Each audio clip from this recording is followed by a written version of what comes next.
కర్నూలు జిల్లాకు సంబంధించిన నాయకత్వం అంతా కూడా స్థానికంగా ఉన్నటువంటి పార్టీ కార్యాలయాన్ని సందర్శించారు. ఈరోజు కార్యకర్తల సమావేశం కూడా నిర్వహించారు. అసలు ఏం జరుగుతుంది వైసీపీ పార్టీలో, పార్టీ కార్యాలయాల అంశం ఏంటనే అంశం మీద మాట్లాడడానికి మేయర్తో పాటు మాజీ ఎమ్మెల్యేలు ఉన్నారు. సార్ చెప్పండి, ఈరోజు పార్టీ కార్యాలయాలు అక్రమంగా కట్టారని, అసలు దౌర్జన్యంగా నిర్మించారనేటువంటి ప్రధానమైనటువంటి ఆరోపణ చేస్తున్నారు. ఈరోజు పార్టీ కార్యాలయం సందర్శించారు. అసలు ఏం జరుగుతున్నారు?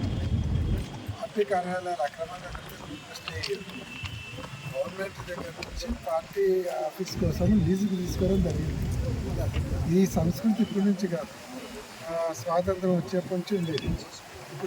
ఇప్పుడు కర్నూలులో ఉన్నటువంటి కాంగ్రెస్ ఆఫీస్ కట్టింది కూడా ప్రభుత్వ స్థలంలోనే కట్టారు.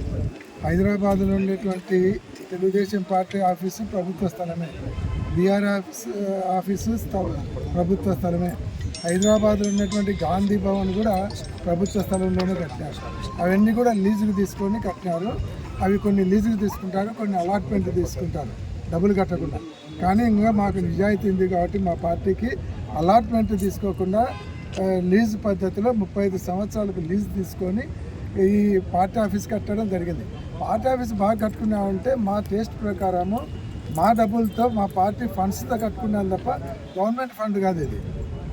కాబట్టి ఇది అక్రమమో అన్యాయం అనేది ఎక్కడా లేదు. కాబట్టి ఈరోజు అట్లా అనుకుంటే హైదరాబాద్లో ఉండే పార్టీ ఆఫీసు కూడా, విజయవాడలో ఉండే తెలుగుదేశం పార్టీ ఆఫీసు కూడా గవర్నమెంట్ స్థలమే.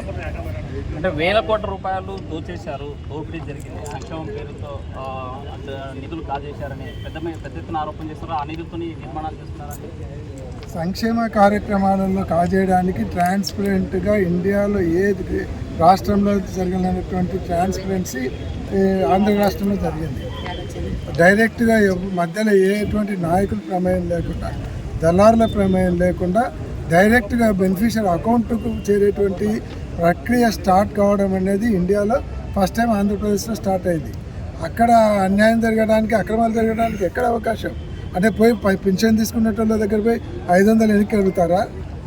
లేకుంటే ఆసరా తీసుకునేటోళ్ళ దగ్గర, మహిళల దగ్గర పోయి 1000 ఎన్నిక అడుగుతారా? అట్లాంటి దానిలో ఇట్లాంటి బిల్డింగ్లు కట్టిస్తారా?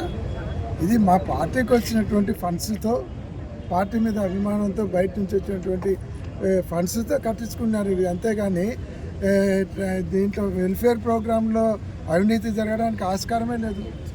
ఇదంతా వాళ్ళు ఏదో రకంగా బురద చల్లాలనేటువంటి ఆలోచన తప్ప. ఈరోజు మీరు వచ్చినారు అధికారంలోకి, మీరు ఎంత మాత్రం ఇస్తారో మేము తెలుస్తుంది.